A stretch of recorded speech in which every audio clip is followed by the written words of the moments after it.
Hello everyone. In this session, I will demonstrate you the general features and attachments of fibula. This is the fibula, which is a very slender bone. It is situated in the leg. There are two bones in the leg. The medial bone is tibia and the lateral bone is fibula. The fibula is homologous with ulna in the upper limb. It is a typical long bone, so it has two ends. Upper end is the upper end, lower end, and shaft. Now the upper and lower end look very similar to each other. So how to differentiate the two ends and how to determine the side of fibula? The upper end is also known as the head. The upper end is known as the head. It is slightly expanded in all the directions. So if we see here, the head is expanded in all the directions. The superior surface of the head has a circular articular facet. This facet will articulate with the lateral condyle of tibia. This is the lateral condyle of tibia. And the two together form the superior tibiofibular joint.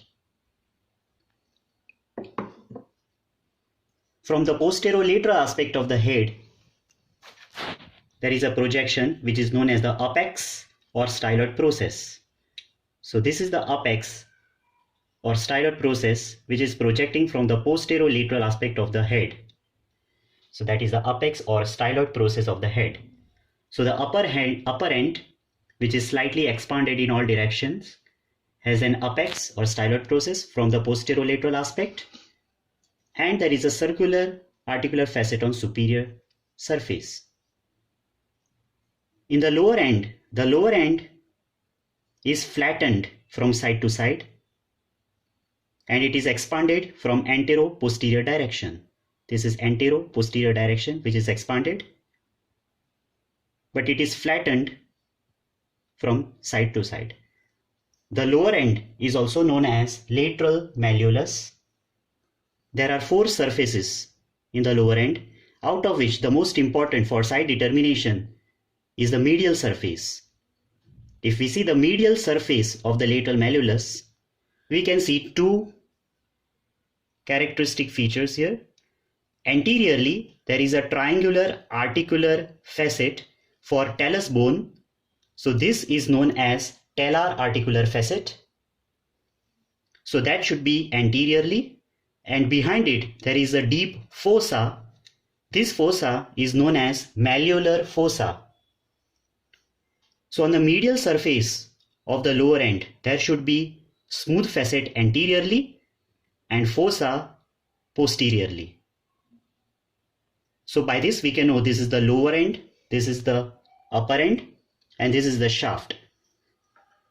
So keep the bone in such a way that the facet and the fossa are facing medially in the lower end in such a way that fossa is behind and facet is anterior. So this is the left fibula in which the facet is facing anteriorly and medially and fossa is just behind it, which is behind the facet facing medially. So this is the left fibula. So you keep your left thumb in the malleolar fossa and this is how you hold it in anatomical position. So if it is left fibula, you keep your left thumb into the malleolar fossa, which is behind the triangular articular facet. If it is right fibula, like here this fibula, it has an upper end or head which is expanded in all direction with styloid process or apex, whereas the lower end, that is the lateral malleolus, and the medial surface of it has a triangular articular facet which should be anterior and the deep malleolar fossa should be behind it. So this is the right fibula and you keep your right thumb in the malleolar fossa and this is how you hold it in anatomical position. So this is the right fibula and this is the left fibula. Now coming to the features of the shaft. The shaft has three borders and three surfaces. The three borders, you can only identify the borders and surfaces once you keep it in anatomical position. The borders are one anterior border. This is the anterior border. Just medial to it is the medial border or interosseous border. And there is a rounded posterior border. So there are three borders: anterior border, medial border, and posterior border. The anterior border, above it begins just below the anterior aspect of head. It runs down, and in the lower part it encloses a triangular area. This is the triangular area which has anterior margin and posterior margin, and this triangular area is continuous below with the lateral surface of the lateral malleolus. So this is the anterior border. This is the anterior border, and here in the lower part it encloses a triangular area which is continuous below with the lateral surface of lateral malleolus. Just medial to it is the medial border or interosseous border. In the upper part, the anterior border and medial border are very close to each other, as we can see here. So this is the medial or interosseous border here. And then there is a posterior border which is rounded border. Above, the posterior border is in line with the styloid process of the head. And here below, this is the posterior border. So there are three borders: anterior, medial, and posterior borders. Now there are three surfaces between anterior border and interosseous border. This is the medial surface. The medial surface is very narrow in the upper part because the anterior and the medial border are very close to each other. So this is the medial surface. Then there is a lateral surface. This is the lateral surface between anterior border and posterior border. So this is the this is the lateral surface which is twisted backward in the lower part. So this is the lateral surface, and the largest of the three surfaces is the posterior surface.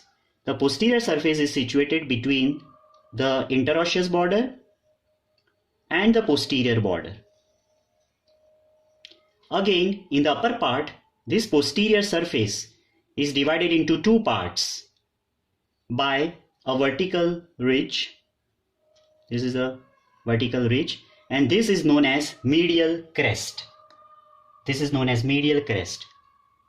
So the posterior surface, which is between interosseous border and posterior border, further divided into two parts, one between medial crest and interosseous border, which is grooved part, and the other part is between medial crest and posterior border. So these are the features of the shaft. Coming to the lower end, as I said, the lower end is known as lateral malleolus. On the medial surface, there is a triangular talar articular surface anteriorly and a deep malleolar fossa posteriorly. The lateral surface of lateral malleolus is subcutaneous. This is the lateral surface. The anterior surface is rough and rounded, whereas the posterior surface of the lateral malleolus has a groove. This groove is occupied by the tendon of peroneus brevis, which is deep, and peroneus longus, which is superficial. So this is the groove on the posterior surface of the lateral malleolus. So these are the general features of fibula. Now coming to the attachments. The main attachments on fibula we will understand by drawing the schematic diagrams of medial surface, lateral surface, and posterior surface. Now coming to the attachments on the medial surface of the shaft. The medial surface of the shaft is divided into three parts: upper 1/4, middle 2/4 and lower 1/4. Again, these are again divided into anterior half and posterior half. So this is anterior, this is posterior. From the whole of the upper 1/4 and anterior half of middle 2/4, from here arises extensor digitorum longus. Extensor digitorum longus. From the posterior half of the middle 2/4 arises extensor hallucis longus. So this is extensor hallucis longus. Whereas the lower 1/4 of the medial surface of shaft gives origin to peroneus tertius. So this is peroneus tertius. So we can see three muscles arising from the medial surface of the shaft, namely extensor digitorum longus, extensor hallucis longus, and peroneus tertius. Coming to the attachment on lateral surface of the shaft, we divide the lateral surface into three parts: upper 1/3, middle 1/3, and lower 1/3. Again, we divide these into anterior and posterior halves. From the whole of the upper 1/3 and posterior half of the middle 1/3 of the lateral surface of the shaft, so this area gives origin to peroneus longus muscle. So this is peroneus longus. Whereas anterior half of the middle 1/3 and the lower 1/3 of the lateral surface of the shaft gives origin to peroneus brevis muscle. So this is peroneus brevis. So two muscles arising from lateral surface of the shaft, peroneus longus and peroneus brevis. Coming to attachment on the posterior surface of the shaft, we have seen there is a medial crest which divides the posterior surface into two parts. So these are the two parts. The part between medial crest and interosseous border. So this grooved part gives origin to tibialis posterior muscle.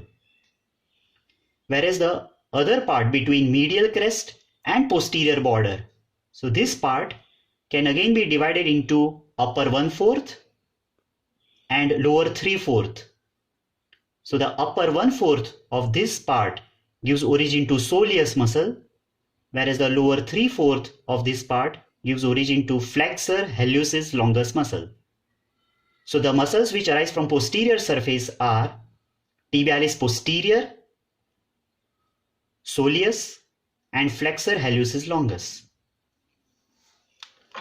Now coming to the attachment on the head,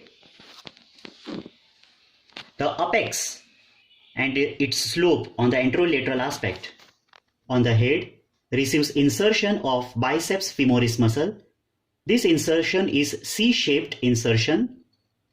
Within the C, there is attachment of fibular collateral ligament of knee joint.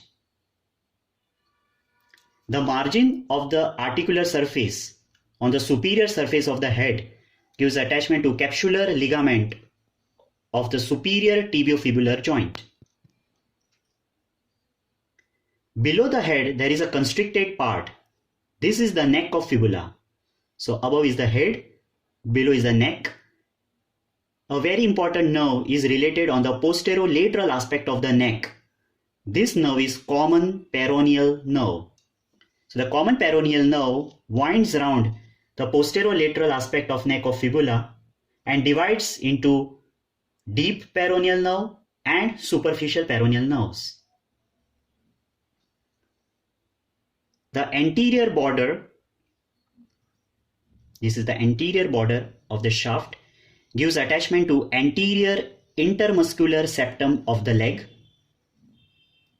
And in the lower part, we have seen that the anterior border encloses a triangular area which has two margins, anterior margin and posterior margin.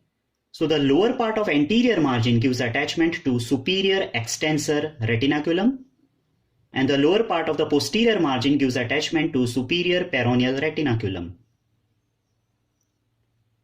The posterior border of the shaft gives attachment to posterior intermuscular septum of the leg. The interosseous border, which is the medial border, gives attachment to interosseous membrane. Interosseous means between the tibia and fibula. Interosseous membrane binds the shaft of tibia and fibula together. In the upper part, there is a gap in interosseous membrane for the passage of anterior tibial vessels.